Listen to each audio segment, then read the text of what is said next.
ہم کوئی عدالت کے اوپر بالکل کوئی عدالت نہیں بالکل ٹھیک سر. ایک بڑا اہم موضوع تھا جو کئی دنوں سے آپ اس کی یاد دہانی بھی کروا رہے ہیں. آج ہم نے سوچا بات کر لیں. ڈاکٹر اشفاق حسن صاحب نے ہمیں جوائن کیا ہے, ان سے بھی بات کریں گے. آئی ایم ایف کی شرائط اور پھر اسٹیٹ بینک کی خود مختاری, اس کو اٹانومی دی ابھی جا تو رہی آج آپ کو مبارک ہو, $50 کروڑ جو ہے جی آئی ایم ایف نے اس کی قسط جو ہے انہوں نے ریلیز کر دی ہے. ریلیز کر دی ہے. تو وہ ہم بھی تو ان کے جو معاملات ان کی ٹیک کیئر کر رہے ہیں نا جی.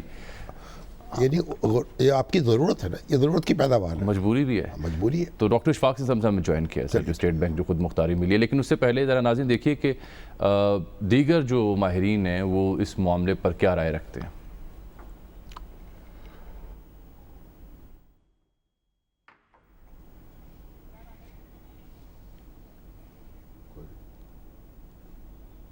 چلائیے جی.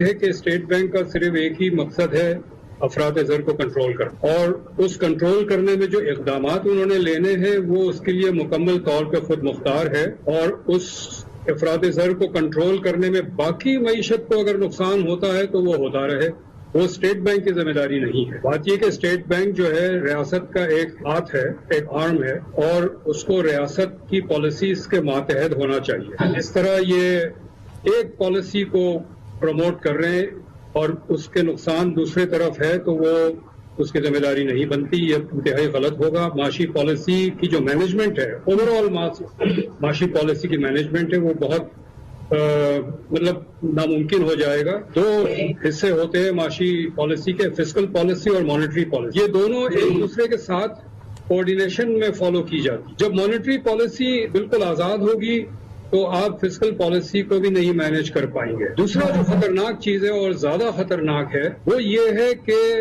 جو ہمارے قرضوں کی ادائیگی ہے, فارن ایکسچینج قرضوں کی, وہ ذمہ داری اب فائنانس منسٹری کی نہیں ہے, وہ اسٹیٹ بینک کی ہے. اور اسٹیٹ بینک کا جو کیپٹل ہے وہ اس میں سے اس کی ادائیگی کی کرے گا, اور اگر پیسے کم پڑ جائیں گے تو وہ ریکویسٹ کرے گا وفاقی حکومت کو کہ ان کا جو ڈیفیسٹ ہے, خسارہ ہے اسٹیٹ بینک کا, یہ قرضے ادائیگی کرنے کے بعد پورا کرے.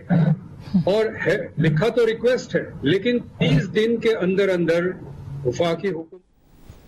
تو یہ مانیٹری پالیسی, فسکل پالیسی اور قرضوں کی ادائیگی اور اٹانومی میکسیمم مل جائے گی, جس کے تو قیصر بنگالی صاحب جی قیصر بنگالی صاحب اس کے کانسیکوینسز کی بات کریں. کئی ماہرین معیشت نے سخت تنقید کی ہے, ڈاکٹر اشفاق حسن صاحب بھی ان میں شامل ہیں.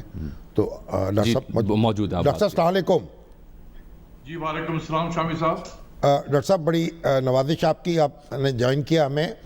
آپ یہ فرمائیے کہ یہ جو ایک مدت سے مطالبہ ہو رہا تھا کہ اسٹیٹ بینک کو آٹونومس ہونا چاہیے, اس کے معاملات میں حکومت کو دخل نہیں دینا چاہیے, تو حکومت کے ذمہ دار کہتے ہیں ہم نے اس مطالبے کو پورا کیا ہے, لیکن اس میں تجاوز کیسے ہوا ہے, کیسے آپ آسان الفاظ میں ذرا ہمارے ناظرین کو سمجھائیں. دیکھیں اسٹیٹ بینک آف پاکستان, چونکہ میں خود وزارت خزانہ میں رہا ہوں, ٹھیک, اسٹیٹ بینک پاکستان میں کوئی مداخلت نہیں ہوتی رہی ہے. بالکل وہ اپنے کام جو اس کی ذمہ داری ہے وہ بالکل وہ کرتے رہے ہیں. ہم نے ایک یہ بھی کیا کہ پاکستان کا سینٹرل بینک کتنا آزاد ہے in comparison of some Asian countries اور سم لیٹن امریکن کنٹریز, جس میں نے پاکستان کے اسٹیٹ بینک کو میں نے ملیشیا کے سینٹرل بینک کے ساتھ, تھائی لینڈ کے سینٹرل بینک کے ساتھ, کوریا کے سینٹرل بینک اور جاپان کا سینٹرل بینک, اور اسی طریقے سے لیٹن امریکن کنٹریز میں برازیل ہے, ارجنٹینا ہے, ان سبوں کے ساتھ میں نے کمپیئر کیا. تو آپ کو سن کے خوشی ہوگی کہ پاکستان کا سینٹرل بینک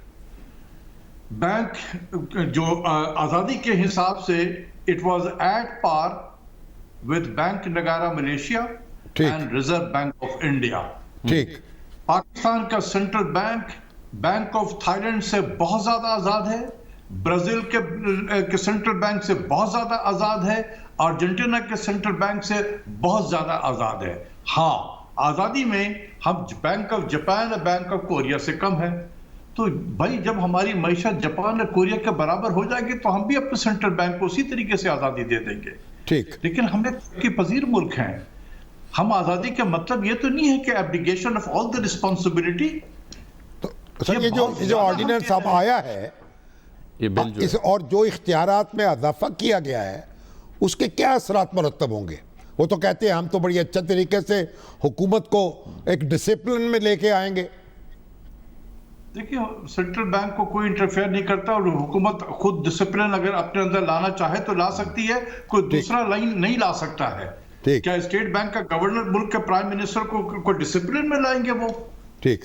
تو آزادی ہم نے اتنی زیادہ دے دی ہے کہ ہم نے پاکستان کے اندر state within state create کر دیا ہے. ہم نے اس امینڈمنٹ کے ذریعے سے اسٹیٹ بینک کے گورنر کو پاکستان کا فائنینشیل وائسرائے بنا دیا ہے. جیسے ماؤنٹ بیٹن ہوا کرتے تھے, Lord Mountbatten viceroy India Pakistan کے, اسی طریقے سے ہم نے لارڈ رضا واکر بنا دیا ہے اسی ملک کے اندر رہتے ہوئے, جو پاکستان کے تمام آئین اور قانون سے بالا تر ہے. ڈاکٹر صاحب آپ نے آزادیوں کا کمپیریزن کیا کہ باقی ممالک میں ان بینکس کو, سینٹرل بینکس کو کیا آزادیاں حاصل, اور ہمارا کمپیریزن آپ نے پیش کیا, تو پھر کیا ہمیں واقعتاً ضرورت تھی یا ہمیں کہا گیا تھا, ہم مجبور تھے یہ اٹانومی دینے کو؟ دیکھیں یہ جو اٹانومی اس وقت ہے یہ آئی ایم ایف کے پروگرام کا انٹیگرل پارٹ ہوتا ہے. تو ہم یہ 22ویں پروگرام میں ہیں. اس سے پہلے جب میں اپنے طور پہ بتا سکتا ہوں کہ جب میں وزارت خزانہ میں 1998 سے لے کر 2009 تک رہا ہوں, 11 سال, جی, جتنی مرتبہ ہم آئی ایم ایف پروگرام میں گئے اس وقت بھی یہی باتیں ہوتی تھی, آزاد آزاد آزاد. تو جب میں ان سے ڈسکس کرتا تھا آپ یقین کریں کہ ان کے پاس جواب نہیں ہوتے تھے, اور جب تک میں رہا انہوں نے کبھی زبان پہ نہیں لایا یہ بات, کیونکہ میں ان کو کنٹرول کر سکتا تھا ان کے لینگویج میں. آج یہ ہوا ہے, اس سے پہلے بھی ہمارے جو میرے آنے کے بعد بھی یہی وزارت خزانہ ہے جو ان کو روکتا رہا کہ نہیں یہ نہیں ہو سکتا. لیکن یہ حیرانی ہے یہ اس وزارت خزانہ اور اس ملک کے وزیر اعظم پہ کہ اپنے ہاتھ سے اپنے موت پہ دستخط کر رہے ہیں. تو یہ جو وزارت گونگی کیوں ہو گئی, کیا وجہ ہے؟ یہ اسپیشل بچہ کیوں بن گئی ہے؟ اس کی وجہ یہ ہے کہ شاید اس کے دو وجوہات ہیں. اس کی ٹائمنگ پہ بھی شامی صاحب ضرور غور کریں. جی, ایک ٹائمنگ یہ ہے کہ ہمارے جو حفیظ شیخ صاحب ہیں اس سینٹ کے الیکشن کے بعد بڑے زخمی ہو گئے ہیں وہ, اور ان کا جو فیوچر ہے بڑا انسرٹن ہو گیا ہے کہ پتہ نہیں وزیر خزانہ رہیں گے یا نہیں رہیں گے. آپ نے لاہور ہائی کورٹ کے چیف جسٹس کے اسٹیٹمنٹ بھی پڑھا کہ الیکشن ہارنے کے بعد بھی لوگ جو ہے چپکے رہتے ہیں اپنی وزارت سے. تو ان کا ایک انسرٹن ہے. تو آئی ایم ایف نے بھی یہی کوشش کی, کیونکہ یہ لا بنا ہے آئی ایم ایف میں اور یہ آیا ہے اسٹیٹ بینک کے پاس میں کہ اس کو امپلیمنٹیشن کراؤ. تو اب یہ وزارت خزانہ ہی لے کر جاتی ہے پارلیمنٹ میں. تو حفیظ شیخ کے رہتے رہتے یہ کام ہو جائے, کیونکہ یہ اپنا ساڈا بندہ ہے, کہیں یہ دائیں بائیں ہو گیا تو یہ پھر لٹک جائے گا. تو یہ ایک اس کی ارجنسی. تو ڈاکٹر صاحب آپ کیا سجیسٹ کریں گے جو نیا یہ آرڈیننس ہے اس میں کیا کیا ترمیمات ہونی چاہیے, کیا چیزیں بدلی جائیں؟ سینٹ کا الیکشن ہوا اور اس جی ڈاکٹر صاحب آپ کو سن نہیں پا رہے, دوبارہ آپ سے رابطہ کرتے ہیں.